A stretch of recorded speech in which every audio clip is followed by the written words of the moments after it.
Number 2.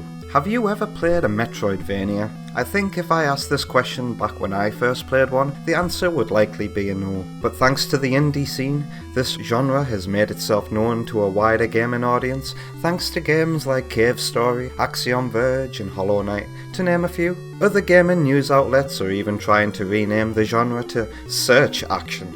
But this attempt to rename the genre is not something I agree with. To ignore the Metroid in Metroidvania feels like a huge dishonour to the game series that started it all. For I am a Metroid fan. I hold this series in a very high regard. I think there is value to be had in every single game in the series. This series consistently delivers high quality gameplay and music.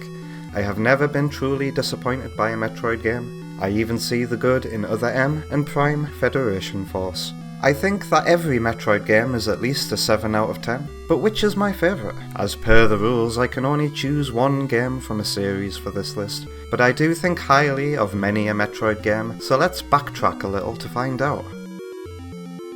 I can tell you that my entry into the series was Metroid Prime Hunters on the Nintendo DS. After school, I would go to my best friend's house and play Time Splitters 2 on his Xbox, so I was looking for a multiplayer first-person shooter for our Nintendo DSs. I was scouting the shops when I saw the box for Metroid Prime Hunters. It had this awesome holographic shine to the box art, and the cool designs of each character drew me in. I was surprised this was a Nintendo series. Taking it home, I was amazed by the graphics and gameplay, and so was my friend, as we played over and over this game's in-depth and fun multiplayer modes. These modes could be played online with voice chat too, so I had a lot to enjoy with this game. Its single player mode was cool too, but even back then I noticed the copy and pasted layouts of some rooms, seeing the multiplayer maps slapped in places, and the reskinned bosses. However, I forgave this knowing it was a hardware limitation. This game was still impressive and left an impact on me. All of the hunter encounters were cool, as were the few proper cutscenes. The game had an amazing atmosphere with eerie visuals and captivating music, and I enjoyed the thrill of quickly backtracking through the maps as a countdown timer ticks, all 8 of them.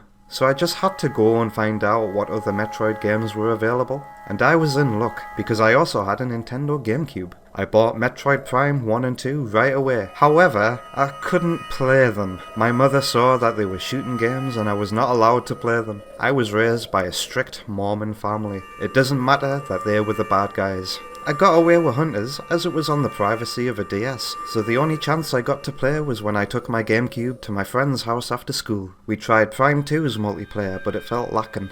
We also tried the intro to Prime, but he never saw the appeal. Agreed that the graphics were great though. So it wasn't until I was living on my own that I got to properly play Metroid Prime. When I was 17 years old, I found myself kicked out of the family home and made homeless, for increasingly becoming more rebellious against my parents and their rules. Luckily, one of my school friends got me set up with the council, who quickly found me a hostel to stay in until an empty slot opened up in supported accommodation. I felt alone and isolated in this place. However, don't feel sorry for me. Parting with my family was the best thing that could have happened to me, and thanks to receiving an income from college and selling a lot of my personal belongings, I managed to get myself a Nintendo GameCube and Game Boy Color to keep me company.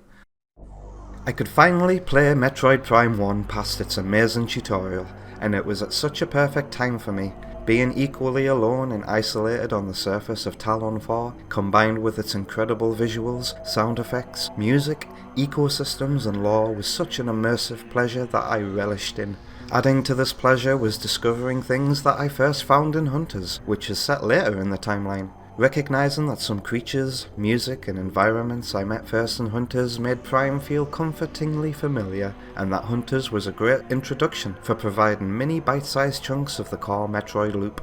Metroid Prime is incredibly immersive. I have never played a game quite like it. Being behind this visor which moves as you do, bobbing up and down with your cannon with every step you take, protecting you from the hostile environment as raindrops, condensation and the insides of wildlife trickle down the visor, and how with the simple press of a button you can switch visors to scan everything with a marker and learn more about your environment and piece together a narrative. Metroid games require you to solve a map's puzzles by searching for new items which can help you progress, and the Visor receives 2 additional modes, each Visor offering their own pros and cons depending on the situations you find yourself in. And thanks to the first person view and the attention to detail to make every single room, hallway and open area as unique and as memorable as possible, makes searching every nook and cranny of Talon 4 for items one of the most memorable and rewarding gaming experiences for me. When I first played Metroid Prime, I played with the hints on, so I had the game nudging me in the right direction after some wandering. However, nowadays I play with the hints off, and I still get lost sometimes, despite the fact I replay this game almost yearly. It's not a Metroid game if you don't find yourself getting lost from time to time, but it's a good kind of lost, let me assure you. To be lost in a world as beautiful as Talon 4, with its diegetic soundscape forever embedding itself into my inner being, I can't describe how peaceful it all feels. Perhaps this is the same peace that Chozo felt when they ascended, knowing that the Entrusted One will one day finish what they started and destroy the source of the Great Planet's poison once and for all. The Great Poison being Phazon, which I consider to be a frightening concept, for I do not really consider the pirates to be the villain of this game. Yeah, sure, they're aggressive towards us, and reading their logs I understand why, but I always felt like the radioactive substance which the pirates have so fixated on, Phazon, is the true main villain. Yes, the pirates want to use it, but they're ultimately stupid and will destroy themselves with it before ever getting the chance to be successful with it. They're way in over their heads, and I think that makes sense, as this is what Phazon does to life. We learn that Phazon is like a parasite, spreading and multiplying like a cancer, luring and taking hold of life through corruption. It drives the pirates mad, insane. They lust for power and do not care about the repercussions. It's like they've already lost control. The pirates who do not let Phazon have an influence note and fear Phazon madness and are aware of its effects on a subject's lifespan. Yet the Phazon's influence does not care. It only wishes to consume, and Phazon always seems to win in the end. It turns some of the creatures on Talon 4 into some truly amazing boss fights. Having to lock onto my target and strafe, dodge, and fire at the right moments with the correct weapon makes the combat of Prime feel like a dance. I swear that 70% of bosses in this series is jumping over shockwaves, but I don't care. It's so fun, and the weighted movement only adds to the immersion for me. The controls on the GameCube original are easy to get used to, and luckily I had no expectations at the time of using a C-stick for camera movement. Whenever I see my kick-ass and cool character model, I expect that this heavy metal armor would make one move in this way. But with the press of a button, you can speed that up and become a ball with a third-person view. Using this to squeeze through tight areas, the camera transition for it is incredibly smooth and satisfying.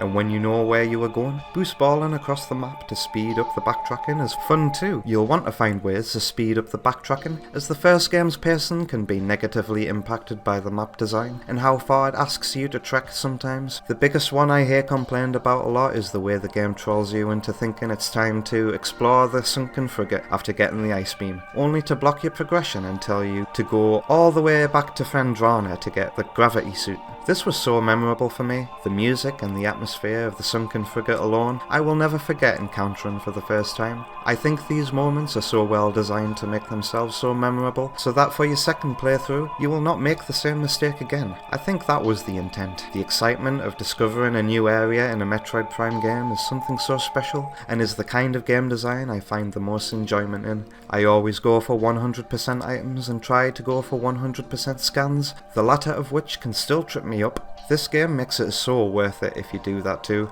as going for 100% logbook scans unlocks galleries featuring lots of cool concept art, and going for 100% items unlocks a secret ending which foreshadows the next game.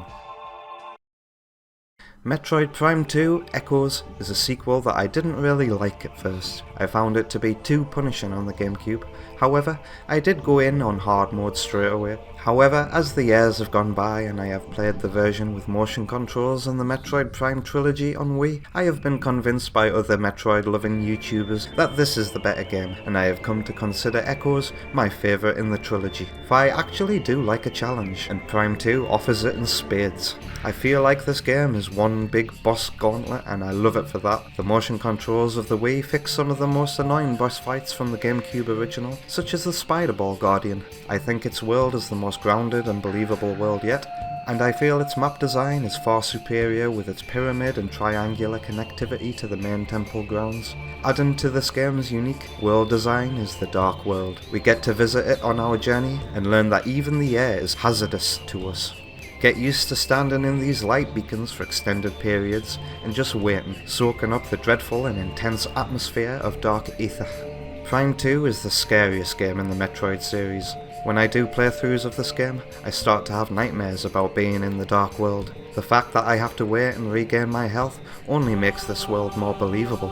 And the Ing are a unique enemy type who bring a lot to the table thanks to their ability to shapeshift and merge with other creatures. I will never forget witnessing the corpses of Federation soldiers being possessed and reanimated by the Ing, and quickly learned to expect it to happen to any future enemies as well. I think 2 has the most creative and memorable boss fights in the series. If you haven't played it yourself, I won't spoil it too much, but I'll just mention the likes of Boost Ball Guardian, Chica, and Quadraxis for those who know.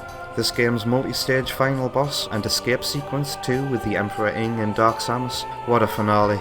And Dark Samus herself, what an incredible villain. She is a dark reflection of Samus's power. We learn that she contains Samus's DNA and is a being made from both a Metroid and Phazon. She is Metroid Prime itself, reborn thanks to ripping Samus's Phazon suit off at the end of their last battle. This is amazing continuity and adds to my appreciation of this trilogy's story. There is so much more lore to unpack, and the stakes are greater this time too. We cannot leave this place with the world split in two, and the fate of an entire civilization rests in our hands. Some fans prefer a Metroid game where you are alone, but I, on the other hand, love these more interactive games. Something about Umos and being able to talk to him, do his bidding while he protects his brethren and finds a way to assist us, makes me feel more like a hero, rather than feeling like a mindless killer and bounty hunter. I can connect more to this version of Samus. I love the way she just waves and leaves when the mission is complete. It may have some missed potential with the Dark World puzzles and some confusing progression here and there, but the unique things that Prime 2 has to offer far outshine those to make it an unforgettable experience. Then there is Prime 3. A fitting end of the trilogy, which again does its best to be different from the first two games. This one might be my least favourite in the trilogy due to its world design being split up by way too many loading screens, and being a little too linear feeling for my liking. I do, however, love its controls, which feel like the most comfortable, immersive and best first-person controls I have ever used. I think it has a very well-told story, with plenty of lore to read and lots of very cinematic and action-packed moments, and a fun cast of characters, all of whom have full voice acting. This is the first game I played where I thought all of the English voice acting was very well done. I hope that if Prime 4 has other speaking characters, we get another high-quality voiceover cast and script like this, and not like the one we got for Metroid Other M. Corruption is certainly the most cinematic and interactive game in the series. The stakes are also higher than they have ever been, as the entire universe is at threat. We must stop the revived Dark Samus, who is hell-bent on spreading Phazon's influence across multiple worlds. She has found the source of the Phazon meteors that struck both Talon 4 and Ether, a living planet called Phase, which reproduces by firing seeds at other planets, seeds which consume and corrupt until the planet becomes another copy of Phase. Prime 3 has us destroy multiple Phazon seeds which have been sent to other worlds, and along the way we must fight guardians and bosses whom have also been consumed by Phazon and become puppets for Dark Samus. What an epic game. It still delivers the fear and creepy moments that I find so memorable, and despite its linearity, it still offers the wonder and surprise of finding a secret area. However, I feel this is the easiest Prime game, the most linear, and at times feels like a standard first-person shooter than an actual Metroid game, and the way the world is broken up also detracts from the Metroid feeling just slightly so that it's my least favourite. Only really replay it if I am doing the whole trilogy. So what about 2D Metroid? I am a fan, though I played those after Prime, and they don't give me that immersive and believable world that I love Prime games for.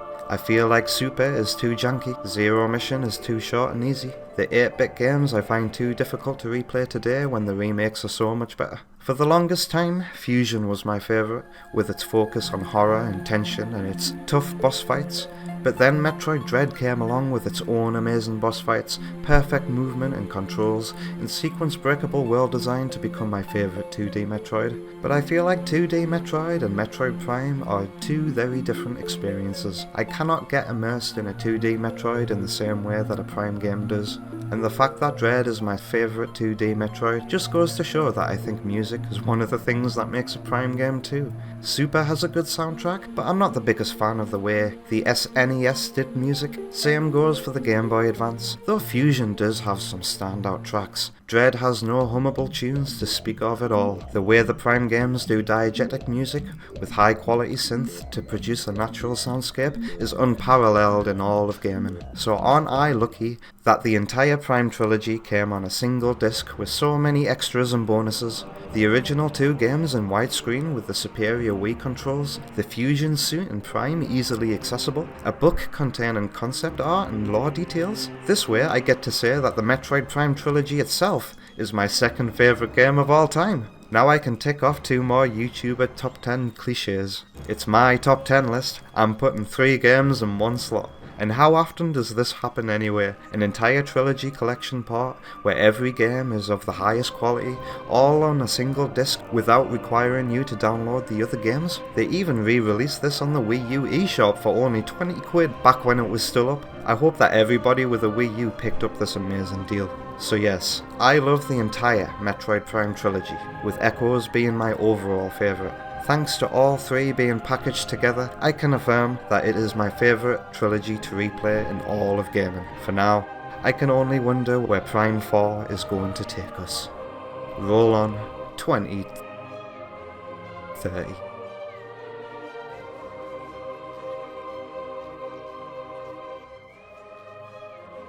Three.